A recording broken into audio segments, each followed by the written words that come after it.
आज की कहानी चार बेलगाम घोड़े की कहानी है। कई सालों पहले किसी एक राज्य में एक राजा राज करता था। इस राजा को घोड़े पालने का बहुत शौक था। इस राजा के पास वैसे तो कई सारे घोड़े थे, लेकिन इनके पास चार ऐसे जंगली घोड़े थे जो इस राजा को काफी पसंद थे। राजा ने इन घोड़ों को ट्रेन करने के लिए कई ट्रेनरों को बुलाया, मगर कोई भी इन घोड़ों को अच्छे से ट्रेन नहीं कर पाया। जब भी कोई इन पर बैठने की कोशिश करता तो यह उसे तुरंत अपनी पीठ से फेंक देते या उसे लात मार देते। राजा को घोड़े प्यारे बहुत थे, इसलिए ट्रेनरों को सख्त वार्निंग दी जाती थी कि इन पर जोर जबरदस्ती ना की जाए, यानी इन्हें मारा पीटा न जाए। कई महीने निकल गए, मगर कोई भी ट्रेनरों घोड़ों को अच्छी तरह से ट्रेन करने में सक्षम नहीं हो पाया। तब राजा ने अपने राज्य में ढिंढोरा पिटवाया। जो भी व्यक्ति इन घोड़ों को अच्छे से ट्रेन कर देगा, उसे बहुत बड़ा इनाम दिया जाएगा। कुछ दिनों बाद एक युवा ट्रेनर राजा के पास आया। राजा ने अपनी शर्त की, घोड़ों की ट्रेनिंग बिना मार पिटाई होनी चाहिए, ऐसा उस युवा को बताया। युवा ने राजा की शर्त मान ली और अपनी तरफ से भी राजा के सामने दो शर्तें रख दी। युवा ट्रेनर बोला, मैं आपकी हर शर्त मानने के लिए तैयार हूँ, मगर मेरी भी दो शर्तें हैं। जो आप मानो तभी मैं आपके घोड़ों को ट्रेन कर पाऊंगा। राजा ने कहा, पहले शर्तें तो बताओ। ट्रेनर बोला, पहली शर्त है कि मुझे इन घोड़ों को ट्रेन करने के लिए कुछ महीने या पूरा साल भी लग सकता है, उतना वक्त दिया जाए। और दूसरी शर्त यह है कि इन घोड़ों के खाने पीने रहने का बंदोबस्त पूरा मुझ पर छोड़ दिया जाए। राजा के पास कोई और विकल्प था नहीं। कोई भी ट्रेनर आज तक घोड़ों को ट्रेन करने में सफल नहीं हो पाया था, और अब तो नए ट्रेनर भी आने बंद हो गए थे। राजा ने युवा ट्रेनर की सारी शर्तें मान ली और घोड़े उसे सौंप दिए। युवा ट्रेनर अगले दिन से ही एक बड़े से बाड़े में इन घोड़ों को लेकर गया और वहां सबको खुला छोड़ दिया। ट्रेनर बाड़े के किनारे किनारे पर दौड़ने लगा। फिर दौड़ते दौड़ते थकने के बाद यह युवा ट्रेनर वही बाड़े में लेट गया। वहां से उठने के बाद उसने खुद ही घोड़ों को चारा खिलाया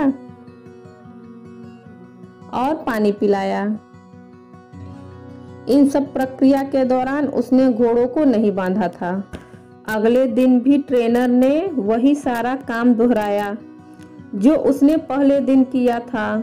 यह काम उसका नित्य क्रम बन गया। वह घोड़ों को बाड़े में खुला छोड़ देता, उन्हें घास चारा खिलाता और बाड़े के किनारे किनारे दौड़ता रहता। धीरे धीरे चारों घोड़े भी उस ट्रेनर के पीछे पीछे दौड़ना शुरू कर दिए। घोड़ों को लगने लगा कि ट्रेनर उनका दोस्त है और उनसे प्यार करता है।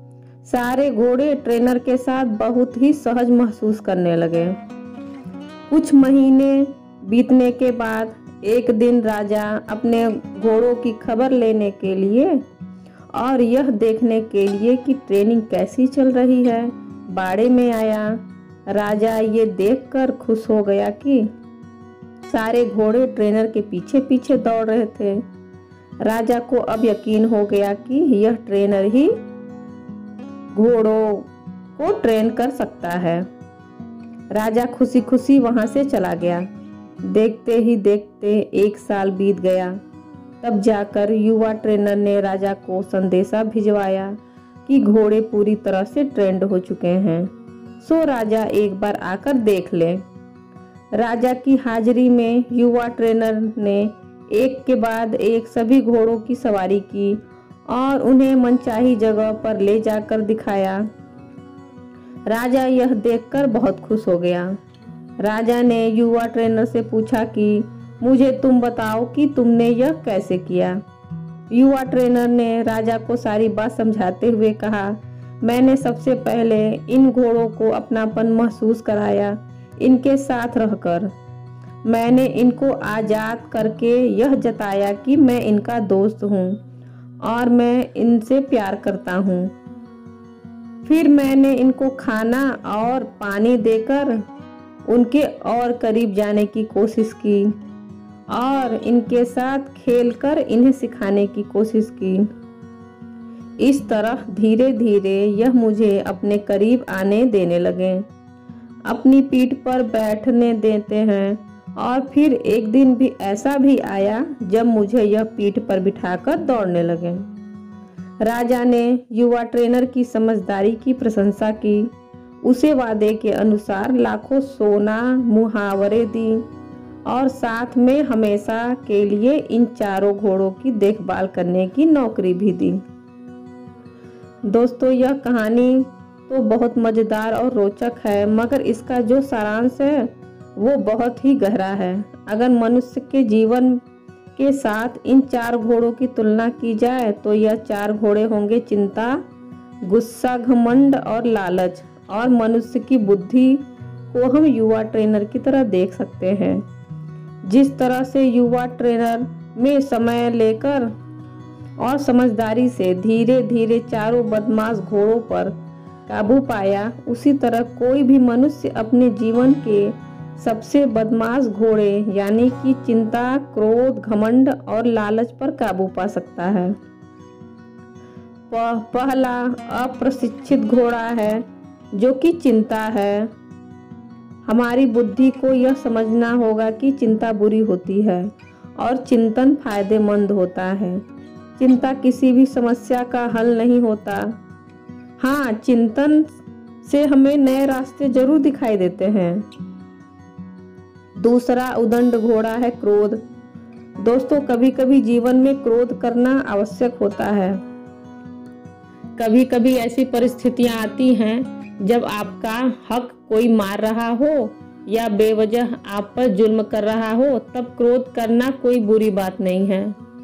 मगर क्रोध कब करना है, कैसे करना है, कितना करना है, किस पर करना है, इन सब की लगाम अपने हाथों में रखना बहुत जरूरी है। तीसरा उदंड घोड़ा है लालच।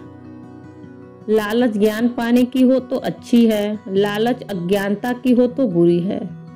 लालच धन मेहनत से प्राप्त करने की हो तो अच्छी, लालच बिना मेहनत के गलत तरीकों से धन प्राप्त करने की हो तो बुरी। चौथा और आखिरी उदंड घोड़ा है घमंड।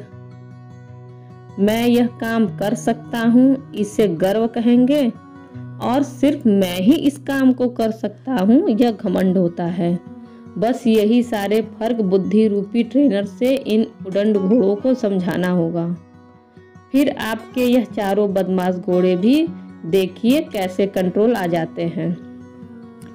दोस्तों, इस वीडियो को पूरा देखने के लिए आप सभी को धन्यवाद। और कहानी अच्छी लगी हो तो इसे लाइक और शेयर करें और हमारे चैनल को सब्सक्राइब करें और बेल आइकन दबाना ना भूलें ताकि आगे आने वाली वीडियो आपको तुरंत ही मिल सके। धन्यवाद।